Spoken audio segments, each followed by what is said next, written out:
Kong? I ain't gonna watch it. Okay, so it can literally be summoned up that big monkey fights evil big monkey with the help of big lizard. But wait, here's a twist. The evil big monkey has an evil big lizard. And then they fight. Dude, spoilers, bro. That's literally... I just saved you 2.5 hours. Because that movie is 2.5 hours full of nothing. Yeah, so when the reviews were coming out, people were just like... There is literally... Don't know what that was. I don't know why that is. There is exactly one human character that is relevant to the plot. And she spends 10 minutes. I'm not even kidding. 10 minutes just going over exposition. And it's like unbroken. I'm like, I'm done. Teresa, I'm going to go take a shit.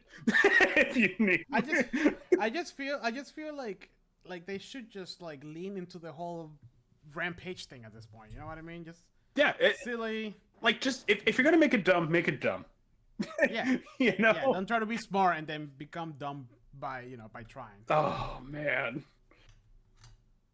And it makes me want to watch like the Japanese Godzilla movies now, because I'm like, hey, remember when these things had like subtext? Do you watch the latest one, the -1? -1? No, I want to though, because I heard amazing things about it. Really good, dude. Really it's such a good premise. It's like, hey, what if after we dropped the bomb on Japan, Godzilla showed up? It's like, oh, fuck. Yeah, it's really good. I recommend it. And all of Japan, especially after watching what you just watched, just go find it in like a theater, one of those theaters that like have movies there. And all of Japan collectively went, "Oh, come on!" Not again. Oh gosh. Anyways, but I'm actually kind of glad, because like afterwards, Teresa's like, "Wow, that was a bad movie," and I'm good. It's not just me. I'm not being pretentious. No. Even the latest one was pretty bad. Yeah, but that was at least like entertaining. Like it's like, oh, watch the big things fight. Like, but anyway, we're not talking about Godzilla versus Kong. Surprise! We switched the episode. You can put this. Change the title. You can put this after the end, like the post-episode rant about Godzilla versus Kong.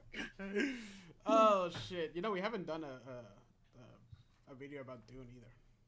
Oh, we need. I feel like we have to wait till Heather. Yeah, I thought I didn't know if we were. I think it was like generally unspoken. I think we were waiting for Heather. Yeah. So. Yeah, and then Alex went ahead and broke his leg. Anyways, here we go. Unbelievable, Alex. Unbelievable. All right. It's been a minute. And welcome to another episode of Talk of Opportunity. I just mumbling my words. It is Sunday. Wow. I have a lot of energy. I haven't had an energy drink, so it makes me feel good. Welcome. This is a podcast all about board games, video games, movies, books, and anything that we find a remote interest in. Mm-hmm. Apparently now. We can talk about whatever we want. Yeah, but mainly tabletop RPGs. You're here to listen to us, so here we go. Yep. Today we're talking about Andrew's favorite thing. Big robots and Kong versus Godzilla movie. He really loved the new one. I love to hate it. It's a masterclass. It's a masterclass in film. It is, because you can watch it and know what not to do. All right, tangent over. I mean, it made me feel better, because I'm like, oh, I can try this. If these four can make a movie, then I can. Just give me $250 million and I'll make a movie. Come on, Warner Brothers. A Lancer movie. Today, we're talking about Lancer. Don't. Specifically, the continuation of Horus and their frames. Yeah. Yeah, and with that, let's play that music. Oh, wait, no, we're doing the sci-fi. So after that brutal assault by the Orc warrior, the initiative now goes to you. Jose, what do you do? I'm gonna cast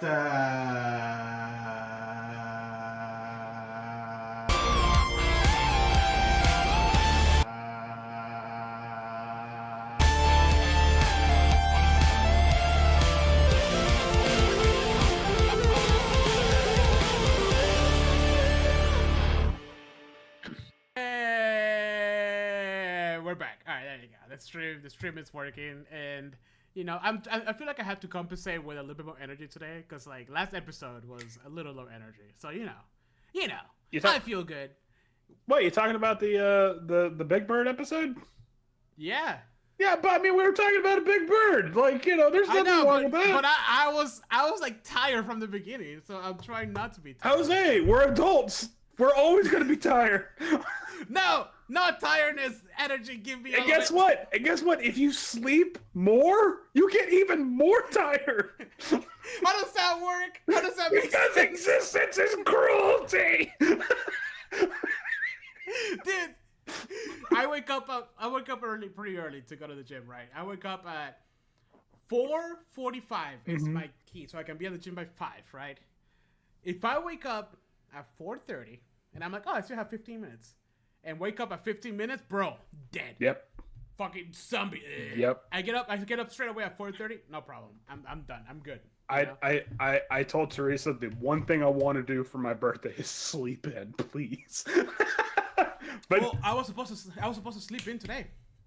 I was like, I didn't take. I was like, I'm gonna get some snacks, some energy drinks. I'm gonna play video games all night long. I'm gonna get really far ahead on Final Fantasy VII. It's gonna be great. 11:30.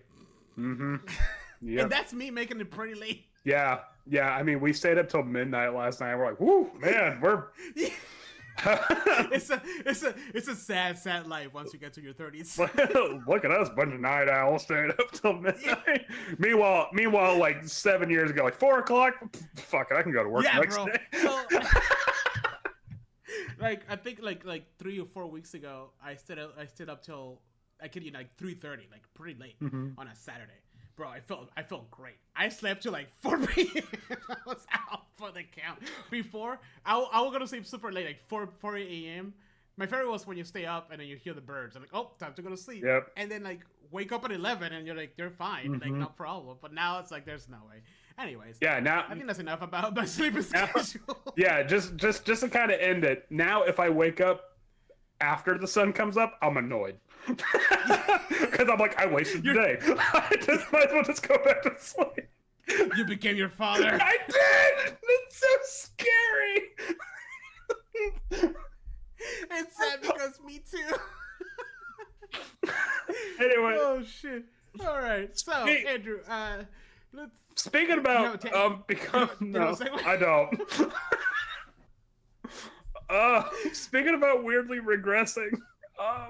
Let's talk about Horus. Okay, so in the last episode, we went over kind of who Horus is or isn't. I don't know. Horus is kind of a mystery. Can you give us a quick recap? Horus is an Omninet, essentially a Omninet localized entity. Nobody really knows who they are, exactly what their agenda is.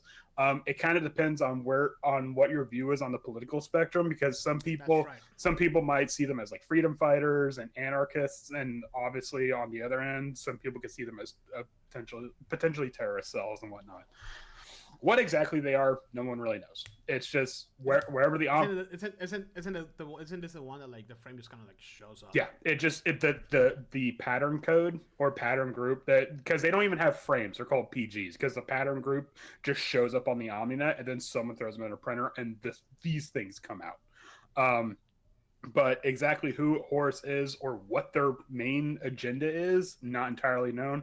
There is a strong through line, however, that they might have something to do with NHPs, and specifically Monist 1 or Ra, which is the big moon thing that introduced NHPs to the world. That's right. Yeah. Whether they revere Ra or might even be an offshoot of Ra, nobody knows. But it's generally accepted that the further you dig into Horus, the more horrifying thing you're going to find. So, yay! Let's dig into it. So really like our government. Yeah! No. That's Harrison Armory. That's the next episode. Oh, that's right. Harrison Armory is where things are going to get bleak on a completely different. Like Horus is terrifying in like a sci-fi horror way. Harrison Armory is terrifying because like this is happening. Horus is like the Lovecraftian horror. Yeah. And then you have yeah, I got it. Yeah. Harrison Arbery is like, don't dig too deep because then the CIA is gonna suicide you. Yeah. But we're gonna kick off with Stop booing. Okay. Yeah. Anyways, so we're gonna kick off with probably one of the weirder frames, and I don't mean weird as in like bombastic, of whoa spikes and stuff like that, but weird as in it fills in the battlefield a niche gap, and that's the Minotaur. The Minotaur is generally considered to be the first pattern group founded by the Union Intelligence Bureau or UIB. It kind of competes with Goblin on that. Okay. But the Minotaur is a frame that can like potentially be a Nelson's worst nightmare, because it is a frame that is specifically meant to lock other frames down by like immobilization and slowing and stuff. In fact, it has a frame specific action where if it hits with a tech attack, and if it hits with the tech attack, that frame becomes slowed. If that frame's already slowed, it becomes immobilized. If the frame's immobilized, it becomes stunned. So it like stacks stuff on top of it. Got it. Yeah. But it also it uses like space-time, like folding space-time to affect other enemies. And when I mean locking down enemies, I don't mean just like nailing them down to the spot, but I mean like keeping them away from like adjacent allies. Like for instance, it has a tech attack. Actually, it has a couple different tech attacks where, depending on how far or close they are to adjacent allies, it hits them with either slowing or heat action. So it kind of promotes like staying away from your allies, which gives you obviously being adjacent to allies can give you bonuses based on the tech that they're using, or some of them have passive abilities that can help other people. But it also has a tech attack that will affect you depending on how far away you are from the Minotaur. So the further you are away from the Minotaur, the more heat you take. So it actually promotes you getting closer to the Minotaur, because if you try to move further away, you take more heat damage. Does this frame have enough like hit points to survive a close encounter or not? Yeah, it actually, in terms of hit points, it's actually one of the beefier frames. Now, I don't think it has any armor, which is kind of par for the course for Horus, but it does have a lot of HP. It actually has one of the highest HP pools to begin with. I have a question. Yes. I'm looking at the artwork for it. It doesn't have a head. It has what looks like a void. What is that? That is a good question. Because the thing about the Minotaur is that, like I said, it weaponizes space-time, so it acts bigger than it actually is, because it's like a size 1, but in terms of like battlefield, what it can do, like in terms of stopping other people, it acts as like a size 3 or something like that. And also the inside of it is vastly bigger than the outside, to the point where, like a TARDIS? Kind of, yeah. Like to the point. Okay, so when a frame would when a frame is destroyed in combat, yeah, unless the pilot or lancer has already ejected, the lancer gets destroyed with it. It just explodes, right? With the Minotaur, if the Minotaur frame is destroyed, the lancer is completely unscathed. Because it has been pocketed away somewhere deep within the Minotaur that when it does get destroyed, the lancer just walks out. Yeah. I just imagine like the most brutal explosion, like death catastrophe, and then the Minotaur the pilot is just walking away from the explosion. It just does like the Night King thing from Game of Thrones, where it just walks out of the fire, But with hands, with arms raised. All right, that's interesting. Okay, so then the way it holds and slows down enemies is by messing with time, like actual time and space. Kind of like it uses like space time via tech, to well, I mean, okay, hold on. so the space time thing really affects the actual like pilot itself, but it can use its tech to like completely shut down, in terms of mobility, another frame. However, its core power is one called Maze, where it takes a enemy's system, stuns it, and then takes the system and throws it in what's called a metaphysical information trap, where it's like a Minotaur's maze. And so they have to make a system save with 3 inaccuracies, which means they have to make a system save, roll 3 d6s, take the highest of the d6 and negate it. And they have to keep making system saves because their frame is completely locked down, while their like tech is being like completely. That's an interesting thematic approach to it. Yeah, exactly. I dig it. Yeah, I would imagine it's probably something where it's like you get hit with a tech attack by the Minotaur, and it's like that maze screensaver. You're like, oh shit. You have to select where you want to go. No, it's the 16 big bricks. Like no. But I mean, that's cool. But, all right. Yeah. But like I said, this if played correctly, this could be something that could be a perfect counter to the Nelson, which is a frame, if you remember, is powered by speed. I don't remember my own breakfast, so yes, thank you for the reminder. Yeah, the Nelson gets like more damage if it boosts and stuff like that. The unfortunate thing. So wait, so this is the frame that people say that is like the worst frame?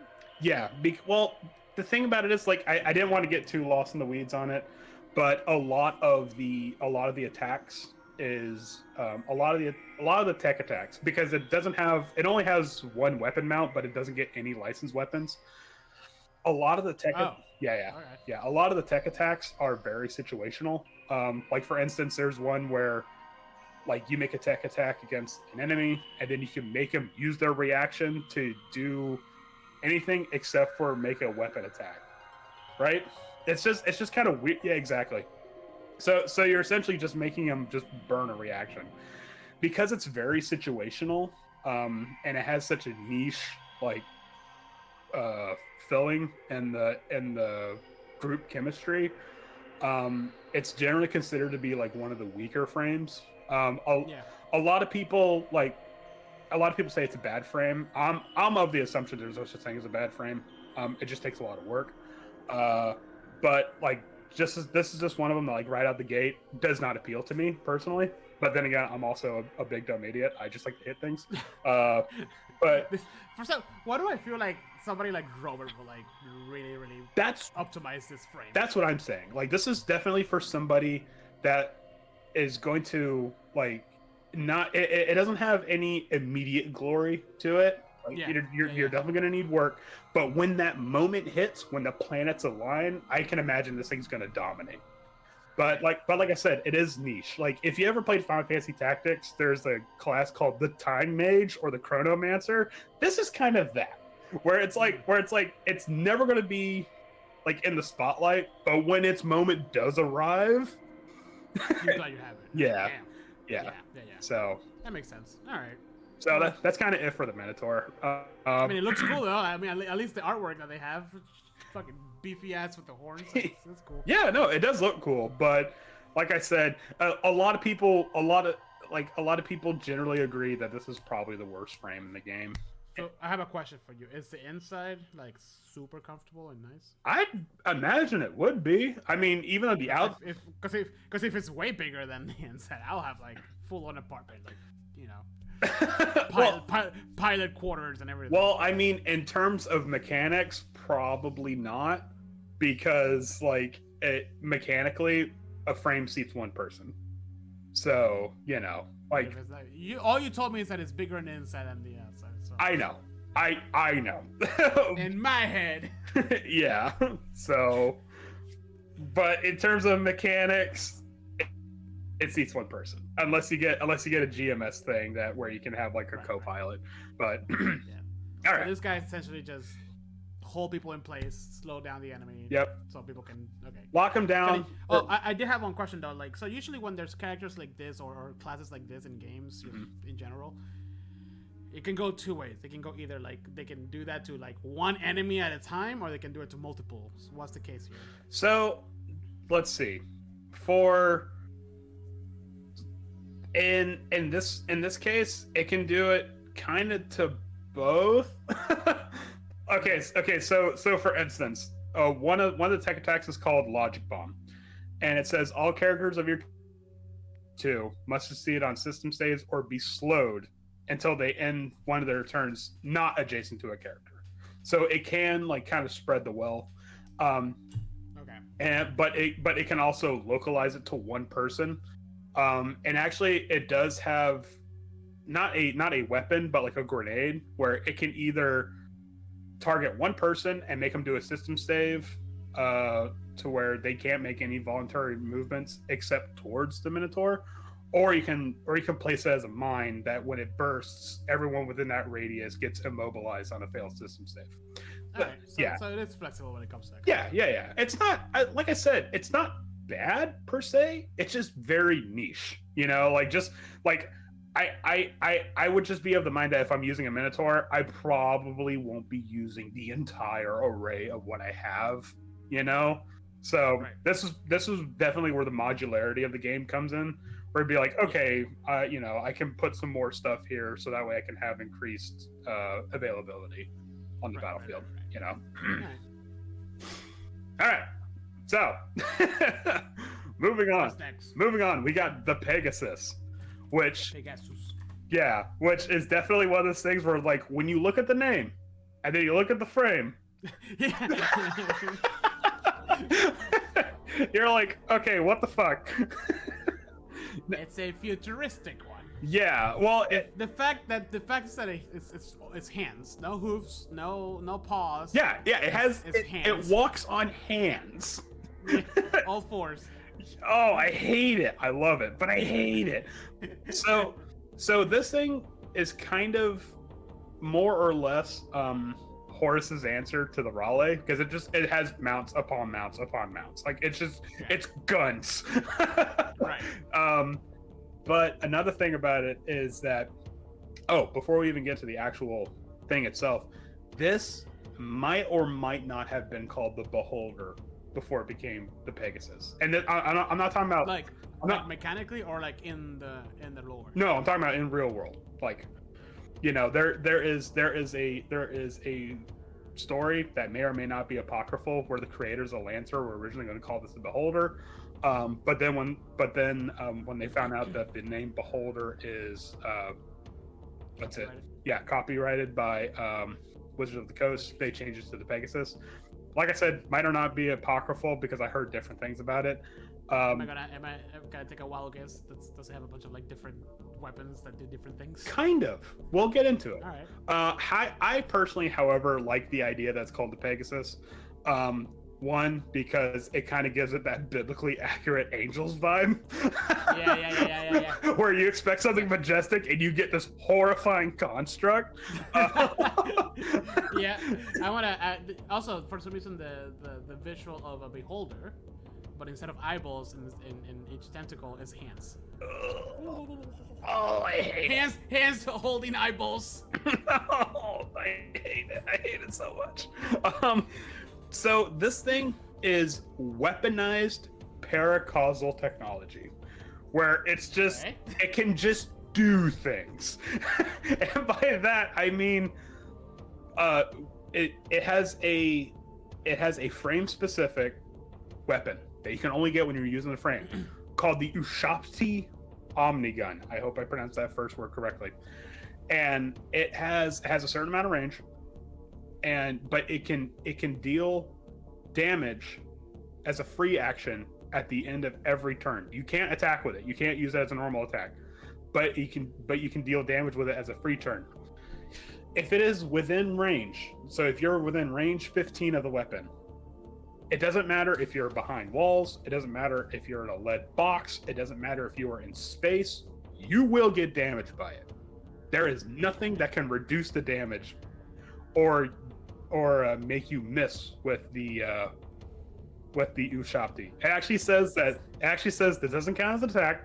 Hits automatically, ignores covers, bypasses immunity, and its damage cannot be reduced or ignored in any way. And then the next sentence says, no rule in this book or any other supersedes this. Like, I like how they wrote that down. Like, no. They knew that people were gonna be like bickering. Yeah, if you are within range 15 of this gun, you will get hit by it. Interesting. Yeah. Is it damage a lot? Because it sounds OP. It doesn't do a lot of damage. It only does 1 damage. But the thing about it is the fact that it does not miss. It means you're guaranteed at least 1 damage. And as a core, the core power means you can shoot it 3 times a round instead of once. So that's 3 damage per round. And I actually had someone on like the subreddit break it down to me why this is so good. And it's just like, no, you don't understand how good the Ushapti Omni gun is. And they wrote down this whole like mini essay for me. And I'm like, thank you. That actually illustrates a lot. Well, because there's an NPC enemy called the Grunt, and it has 1 HP. So it just pops grunts left and right. But I mean, even then, 3 damage per round is nothing to sneeze at, especially when you're dealing with enemies that only have like 10 HP or something like that. Especially if it doesn't miss. Yeah. And ignore cover. Yeah, and it ignores any immunities. So it just like okay. Yeah, it's 3. Like, you're taking 3 damage. I don't care what kind of technology you have. You are taking 3 damage. But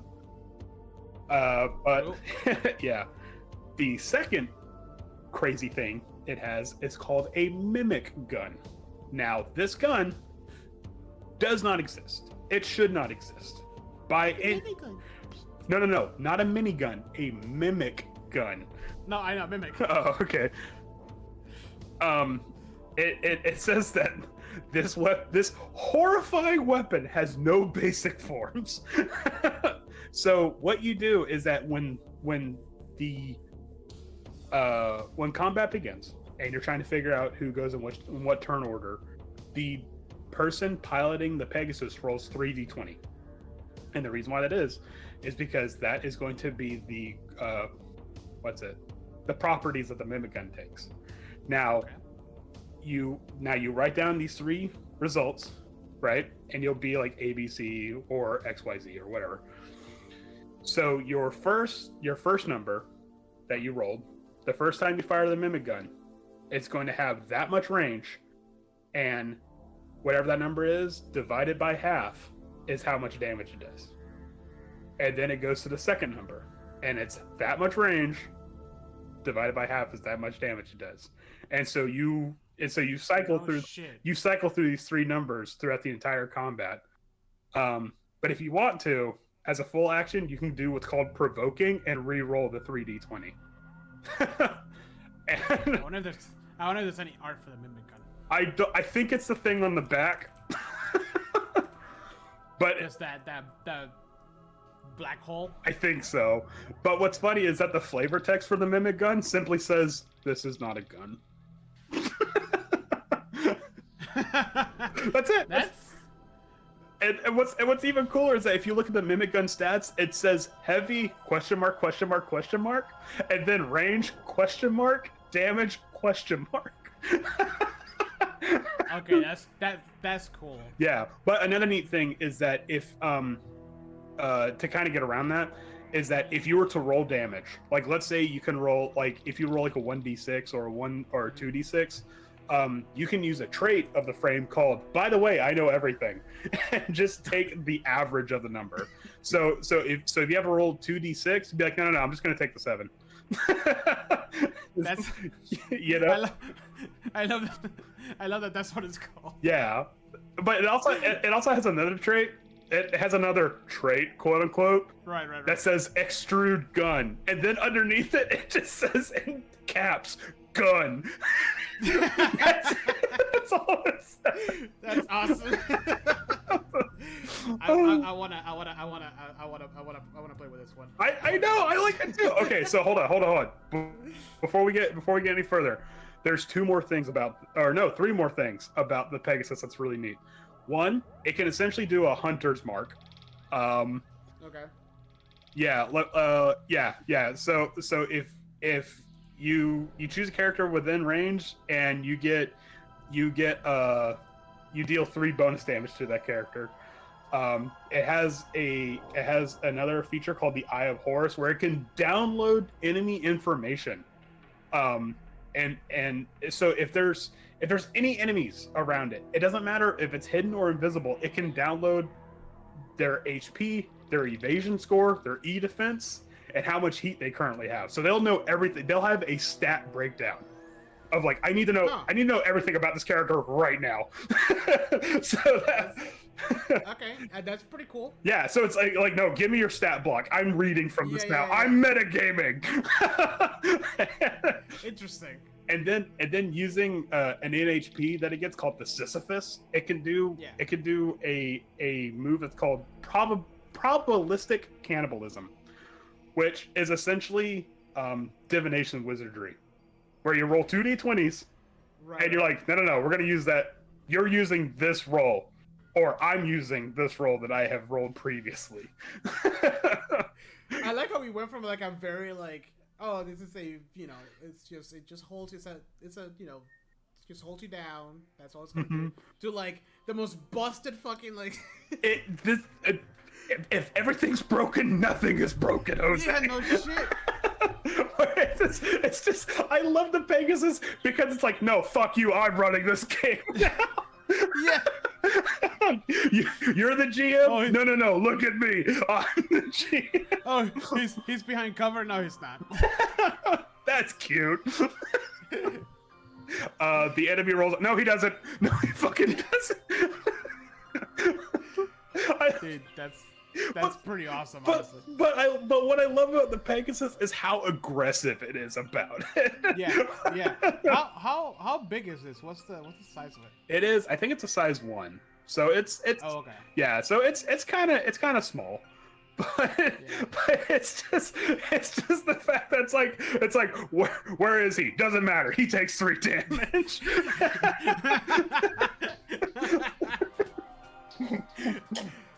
Like it's just awesome. It's just this. I would imagine this frame comes out of the printer firing. Just like as soon as it's done printed, it's just angry. It's an angry frame. Yeah. It's just. I mean, it has a gun for a face. Look at it. Actually, I think I was about to say that. I think that's the Ubshakti.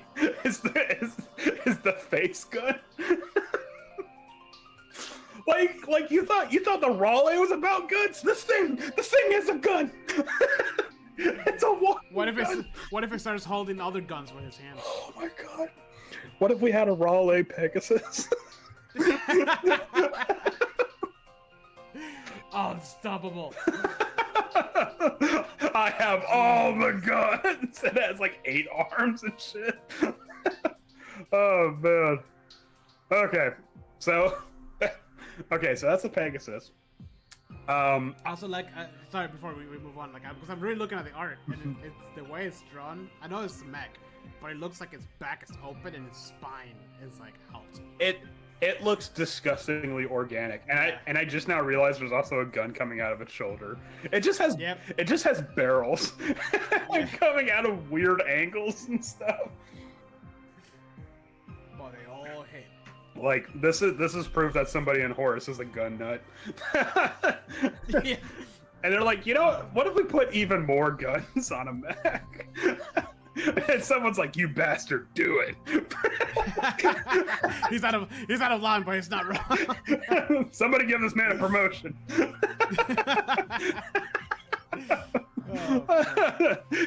And Horus is like, "I'll fucking do it again."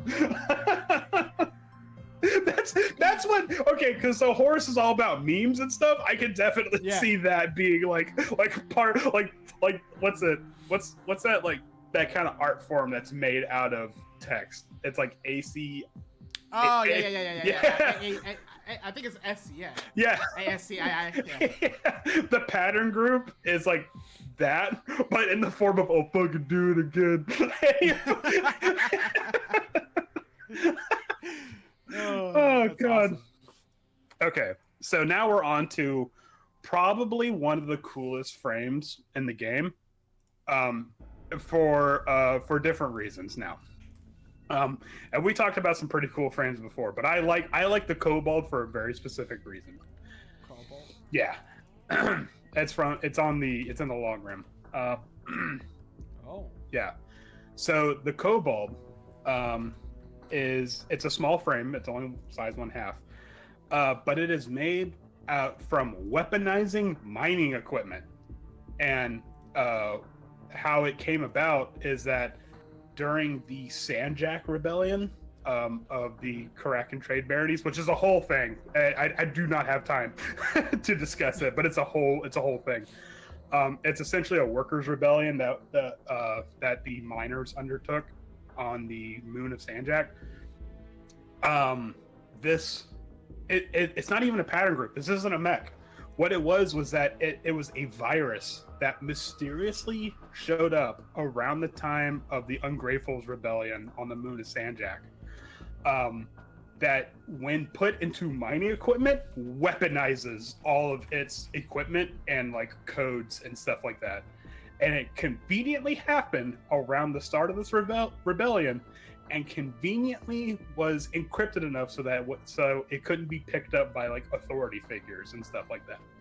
So it's like somebody in Horus was like sympathetic to like the workers' revolution or something like that. I can say somebody. Yeah. Well, I mean, because nobody knows. It just showed up, like. It's just, no, I'm just saying, it's like, is it a person? It could. It could be. It couldn't be. Nobody knows. But like, it just so happens that that it happened during what's the Ungratefuls rebellion, which the Ungratefuls is the name that the Sandjack rebellion took upon themselves. It's a whole thing. Right. But because of it uses, like I said, it uses mining technology and it weaponizes it.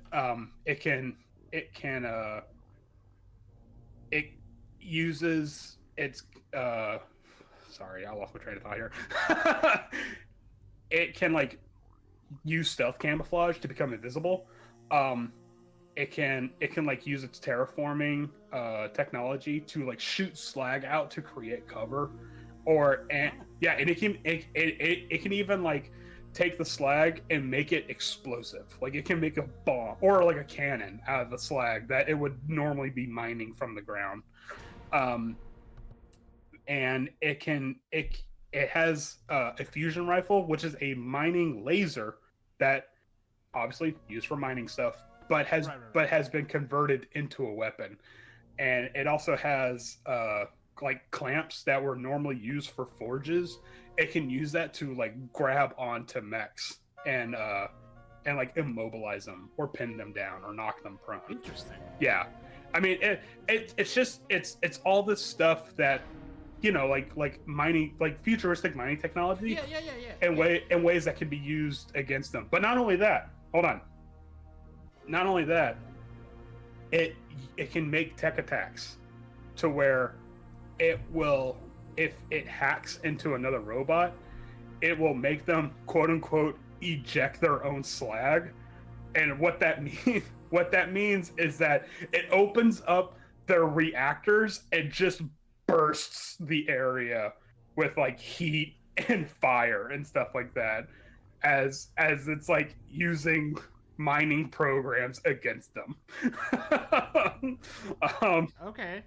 Yeah, and then there's another tech attack where it injects a code into an enemy and can turn them into a seismic charge. Yeah. What does it mean? It means that, okay, there's two versions of it. And what it means is that if it essentially matters if you are adjacent or not adjacent to people. So there's flaw plus and flaw minus. Okay, just remember this too. If you inject the virus flaw plus into an enemy and its next turn it is not adjacent to another character or piece of terrain, it explodes and does a certain amount of energy damage.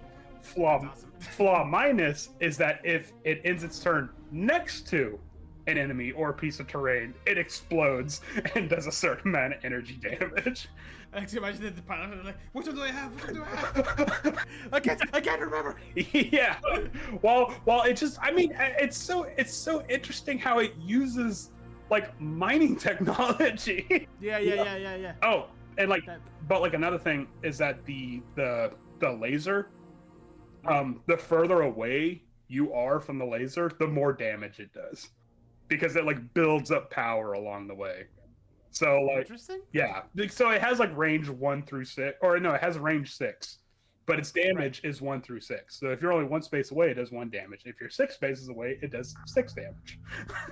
You know, but no, I just love the idea of like, you know, like a workers' rebellion, and they're using equipment.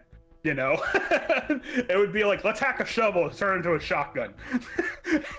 I also like that the fact that it's Horus the one that's doing it. Mm-hmm. Because it raises more questions than it answers. Yeah. Like, why? It out of all the ones that we've gone through so far, why Horus? It just goes to show that one, took pity. Yeah, Horus has some kind of sympathy for like worker revolutions, because the whole idea of the Ungratefuls revolutions is that these people were oppressed, and they were like oppressed for like thousands of years, and then they finally decided to overthrow their masters, and then that's when the Kobold showed up. So someone in Horus must have known the situation on Sanjak, took pity on them, but also it kind of establishes that Horus like definitely has planted their flag somewhere on the political spectrum, you know. So, and just so you guys are aware, Lancer's a pretty political game. So, like, what? No, yeah, I couldn't tell. Yeah, in this fully automated luxury space communism, yeah, it's a pretty political game. But yeah, no, and so like, the only equipment that these people had was mining equipment. So someone in Horus like converted the mining equipment to make it into a weapon.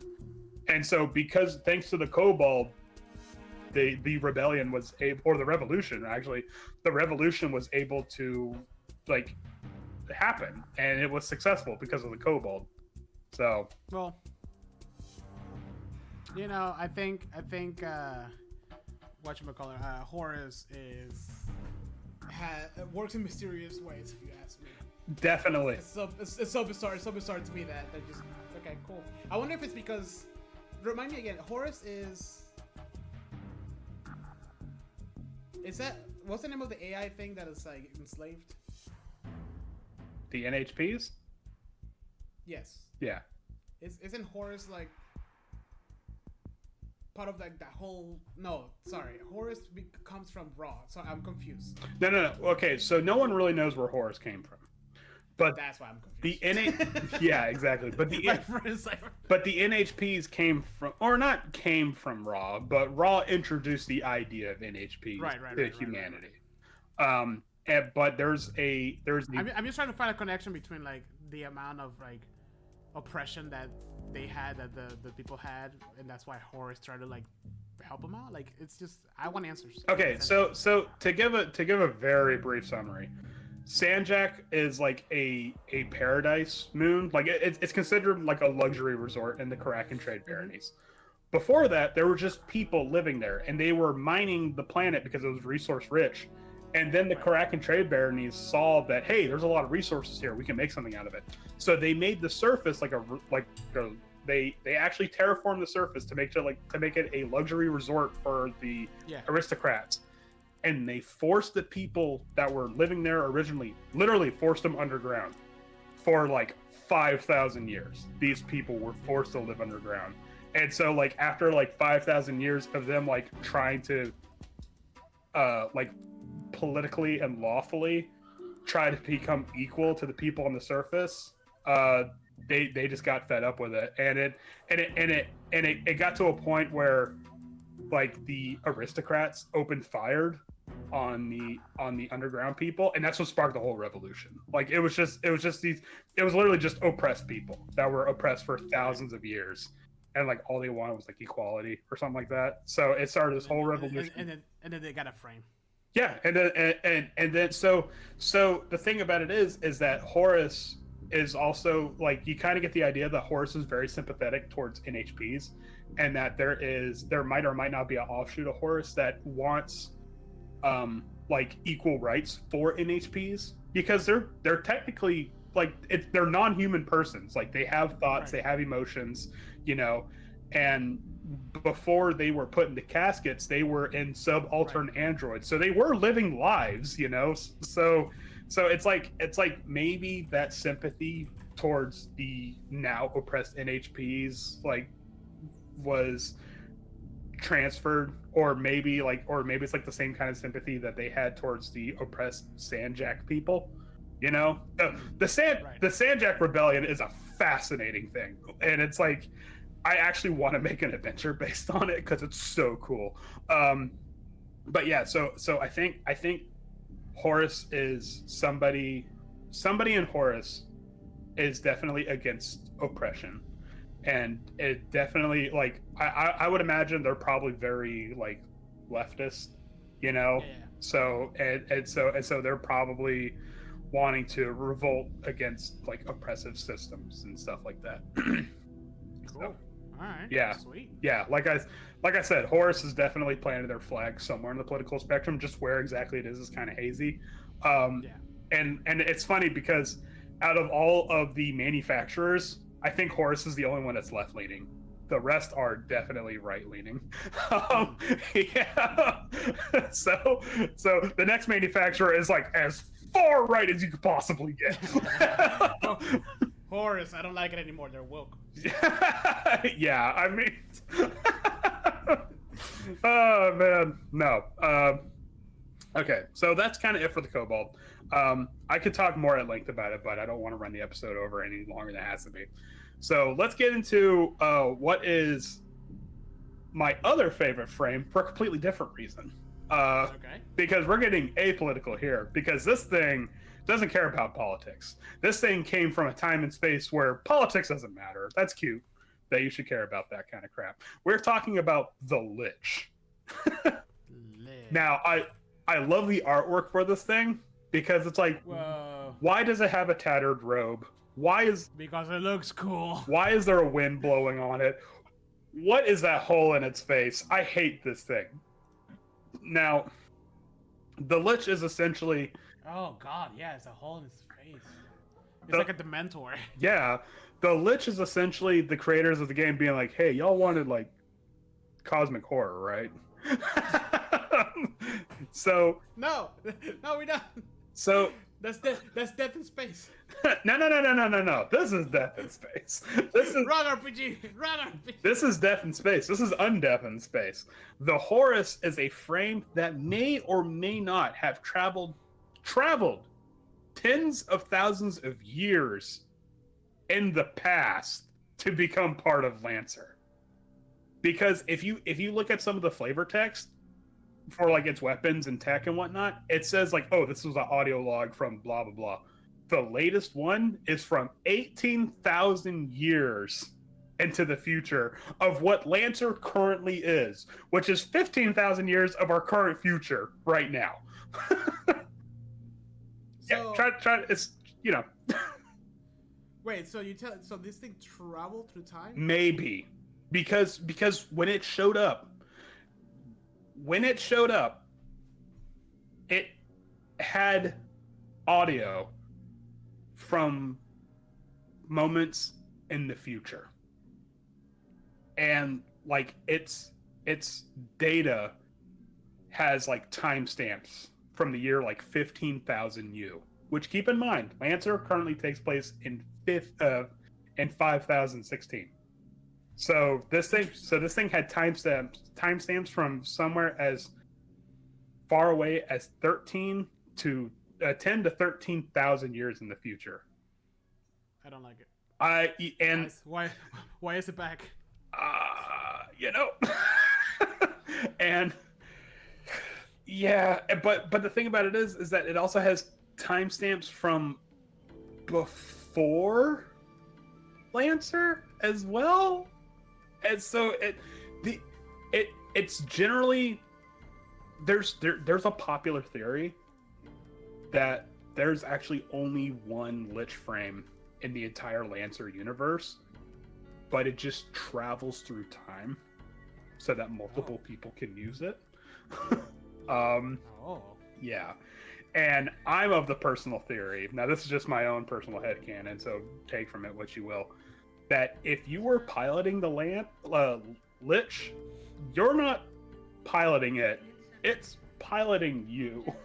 And you're probably just like serving as like the battery for it, because this thing is definitely far more intelligent than what it seems to be. Okay. This thing is. So I like that premise, but what does it do? What type of, and why is it fighting if it can just move through time?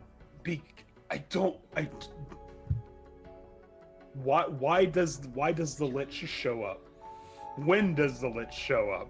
A lot of people like to say that the way they justify, like GMs will justify their character or a player's character having the Lich, having it be like, what are you talking about? You've always had this frame. It's always been a part of your like inventory or something like that. You know, like this thing was given to you by. No. You know. I don't like it.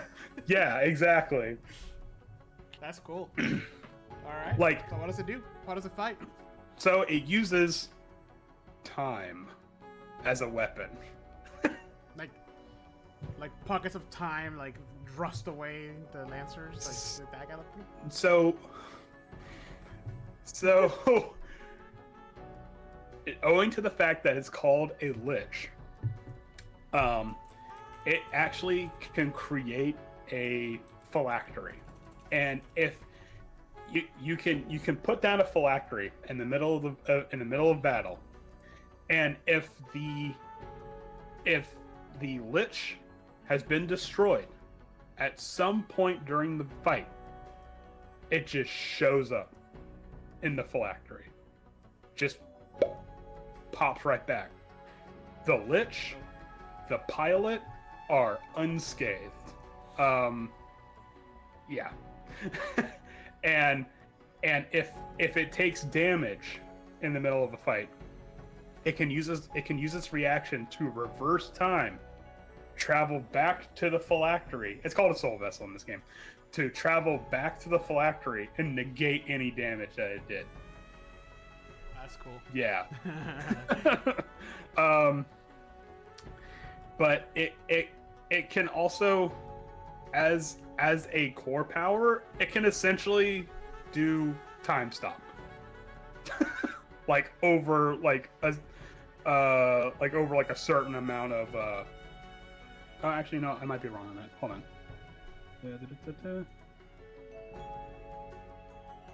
I know it can do time stop.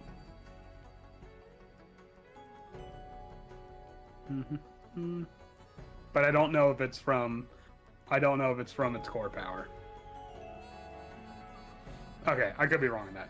But yeah, so it can essentially do like a Lancer form of time stop. And it can also cast a form of haste and a form of slow on enemies or allies, respectively.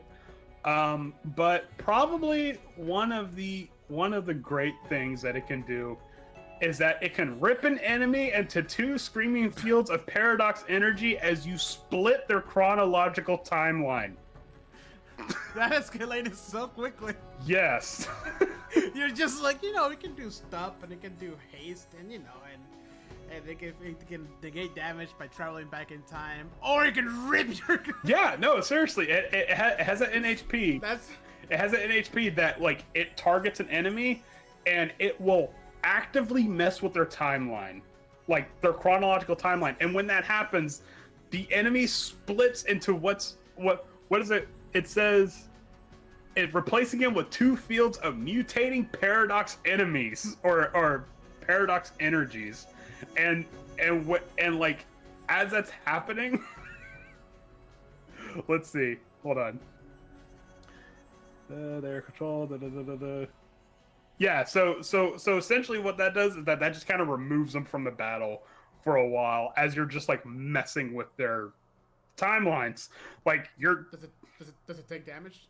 Let's see. Right now, I'm getting like this is a more like a buff and debuff type. Yes, yeah, it is. It is definitely like a weird like kind of support class.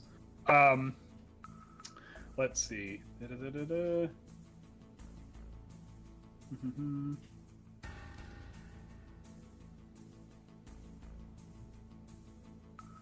I'm actually looking at it now.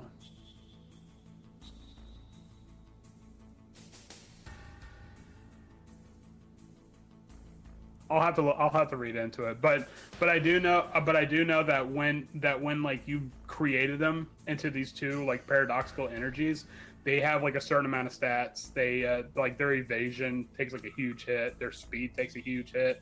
So but you can still target them that way. So it's kind of like a weird like very powerful debuff on that end. And another thing it can do is that it can grant immunity to all damage and effects from external sources at the cost of stunning that enemy. So it could be like or that ally rather.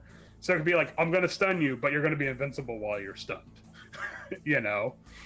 Oh, okay, interesting. Yeah, yeah. So and just. But isn't the point of stun so you can attack them and? Well, no. So no. You would do that to a. I mean, you can do that to an ally to give them immunity to damage, but like, there's weird ways you can mess with it. The Lich moves in mysterious ways.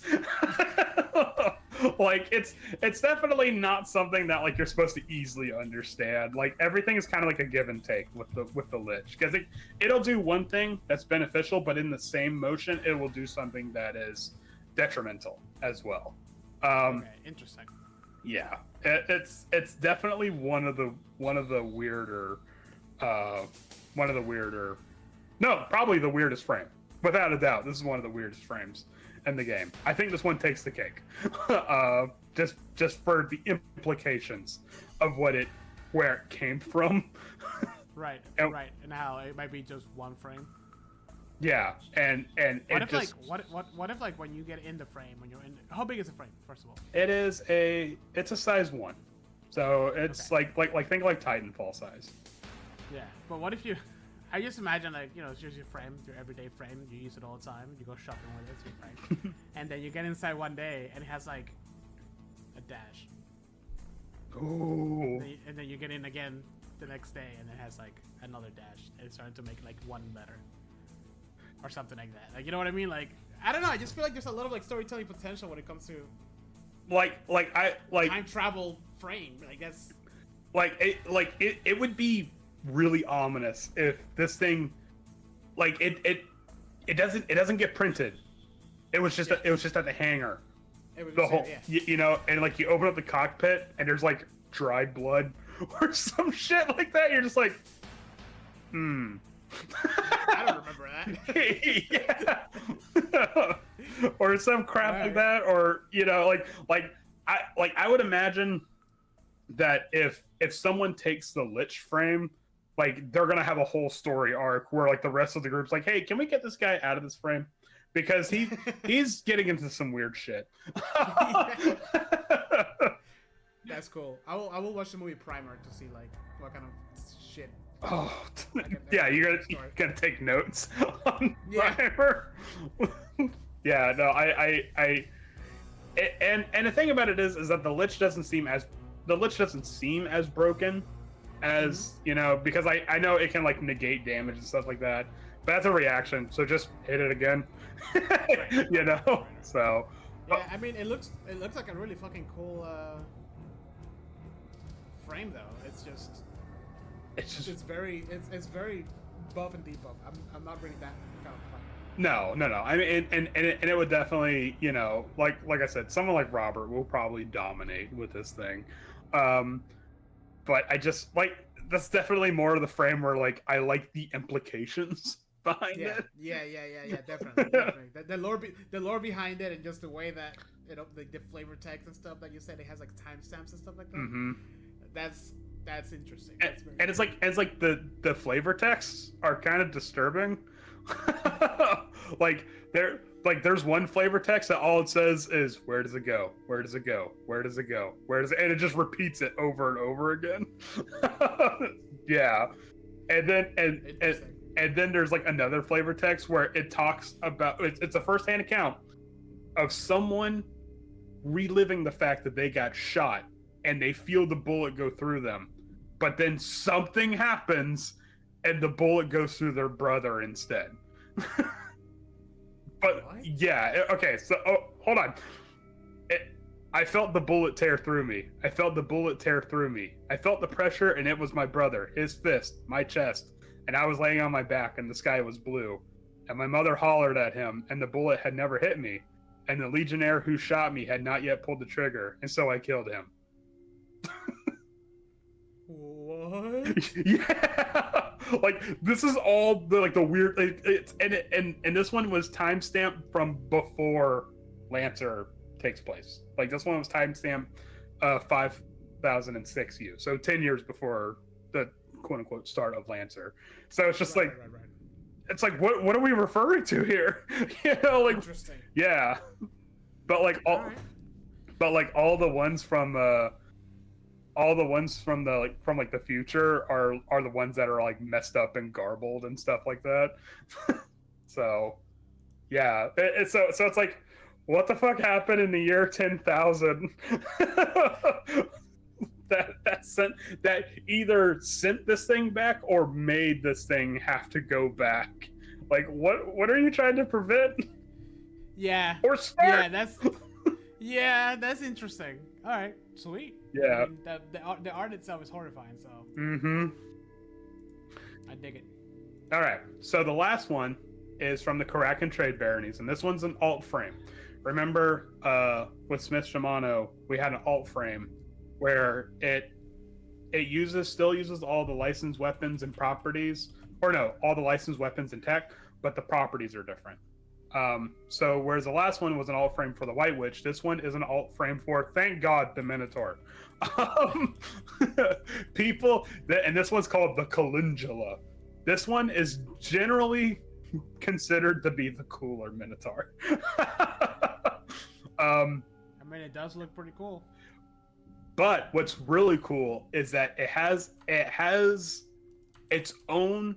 It can create its own status effect that is exclusive to this frame, and that status effect is called intangibility. And essentially, what that is that to kind of make it real quick, intangibility sends the frame into the ethereal realm of Lancer, where it's not physical and it's not dead. It's just like a ghost. And so like this is between realities. But that's what the Calendula can weaponize, that ability to do that. So it itself can become intangible as a protocol, so it can just like pop into the ethereal realm. But then it can also send other players as a tech attack. It can make them intangible. And when I mean other players or other characters, it can do that for an ally, making them like immune to any possible damage in the physical realm, quote unquote. Right. Or it can do that to an enemy and taking them out of combat for a little bit. And this type thing. Yeah, exactly. But like I said, it can also be used for beneficial reasons. But banish can be used for beneficial reasons. Yeah. I mean, for allies, but well, for allies, yeah. But I want to give a quick shout out to the name of this core system, which is called Execration of the Names of the Unworthy Dead. What?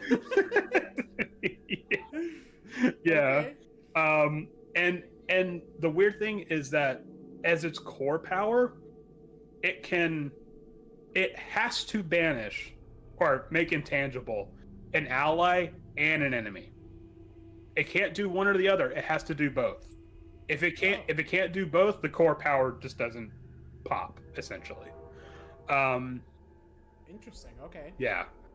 And another thing is too is that if you are slowed, like if you have the status effect slow, either created by the calendula, or if you're near the calendula and you have the status effect, you are also now shredded, which is a status effect meaning you don't have any armor.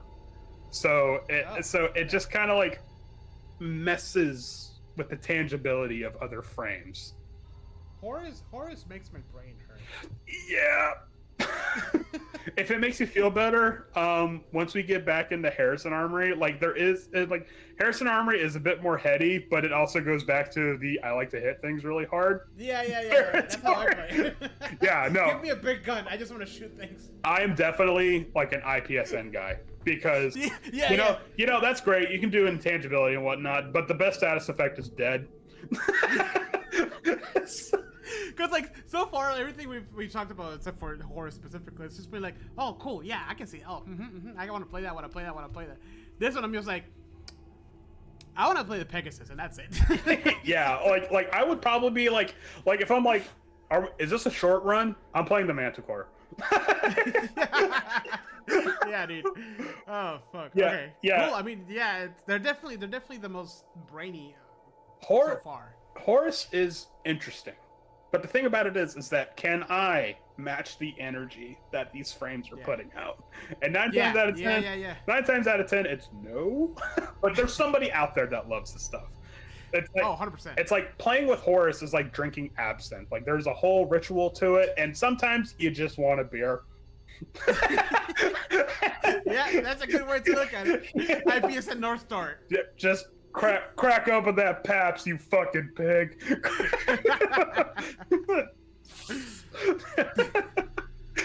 Tastes like cold piss. I love it. We drink our piss and we drink it cold. Oh shit. Oh. But yeah, no, that's pretty much Horus. That's Horus in a nutshell. A weird kind of turning in on itself, time paradoxy nutshell. That may or may don't think about it too hard, but then if you do, you might just fall into the same black hole. Yeah, a nutshell that came from 30,000 years from the future, perhaps, and it might be the same nutshell that's in every nutshell, but I don't know. Don't think about it. Don't think about it too hard. Your brain will collapse in on itself. I definitely like the lore behind all of it. It's really cool. Mm-hmm. As a player, especially as a first, like somebody who's never actually played, like somebody who wants to play for the first time, I'm definitely not doing any of these frames. I do not see these as beginner-friendly frames at all, which is probably why they don't start you out with like letting you pick. They're like, no, you're starting with the Everest. Like, here's your training wheels, And if you like that, then you want to get some weird shit. All right, here we go. But here's some horse. Yeah, because like I feel like IPSN and Smith Shimano, like I know how the leveling system is and how you can pick and choose and whatnot, but I feel like those frames can largely just stand on their own, and you could probably just ride out any of those frames throughout the entire game. But I feel like Horus is more like, here is a template for a frame and you have to fill it in with other stuff. Does that sound wrong? Yeah. No, I see it, because you have to compensate for a bunch of different shortcomings. Yeah. Yeah.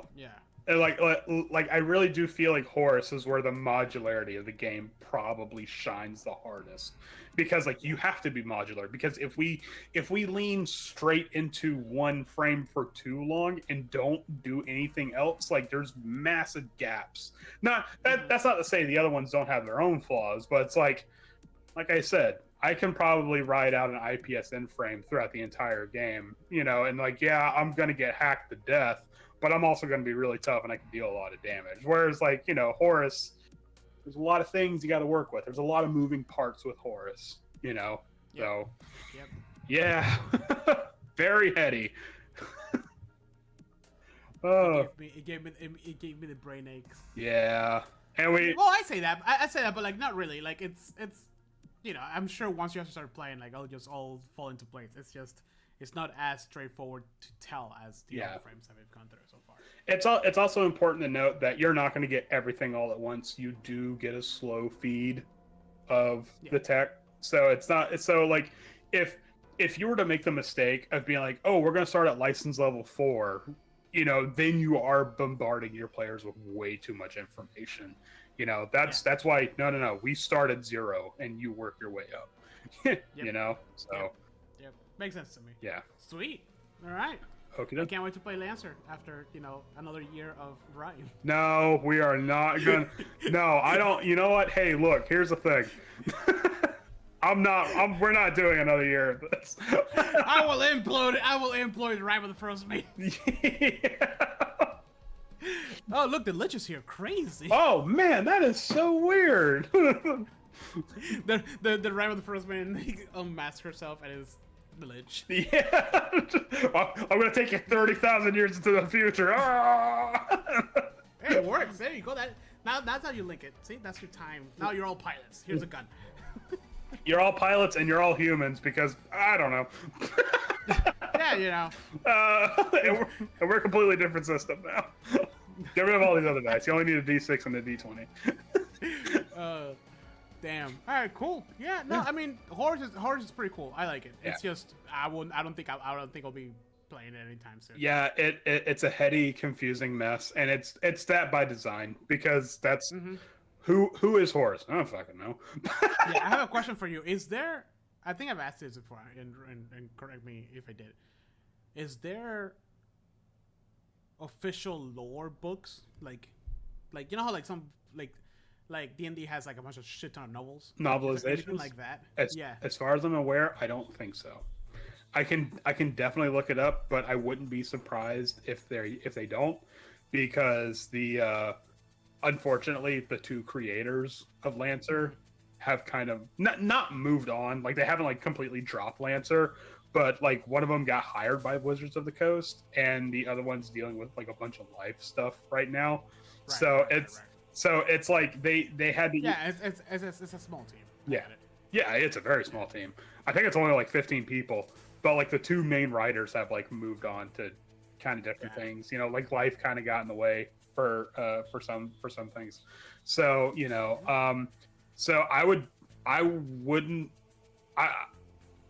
wouldn't expect there to be any sort of novels. I would imagine there's probably a bunch of fan shit, but it's fan fiction.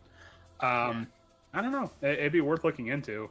I mean, that being said, like the lore that they do provide for us and the core material is like thick, but no, there's no like, as far as I'm aware, there's no like stories or anything. I just think like, especially for something like Horus, it would be pretty cool to like have some sort of like trilogy or something, like or the story or something. I don't know.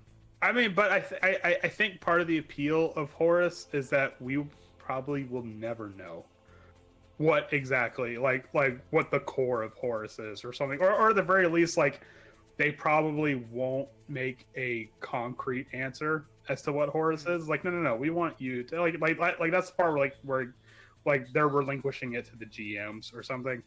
Personally, I would never give a solid answer as to what Horus is, because that just makes it more interesting. But my brain wants it. I know, exactly, but it's like we're obviously getting to like cosmic horror stuff, and the moment you make something concrete and horror, it stops being scary. I get it. So Yeah. Sweet. Yeah. Well, is there anything else, Andrew? That's all I got. Right. I even tried to make this episode short, and we still ran over. To be fair, we went in a little bit of a rant there for a minute, but we were doing pretty good time. Yeah. Well, we were also talking about our fucking sleep patterns. Well, yeah, it was 10 minutes. We started at 10 minutes on my clock, so we're just an hour. So it's all good. All right, well, thank you, everybody who joined us today.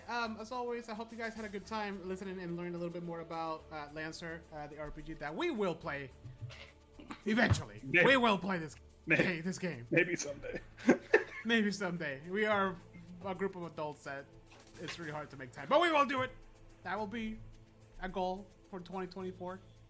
We will do it. Mm-hmm. Want to say it one more time? We will do it. We'll do it. But with that, You guys, let us know what you thought. Let us know your comments below on YouTube, and make sure to subscribe if you're not already subscribed. Thank you so much.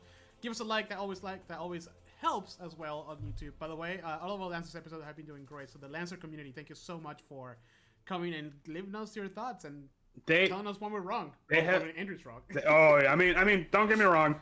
I'm wrong about a lot of things. so I've kind of just come to assume that, like, if you hear me talking, start fact checking. It's okay, because I don't know anything. But you guys are awesome. Thank you so much. The community has been amazing. But with that, you guys have a wonderful rest of your week. And as always, keep on gaming. Bye. Bye.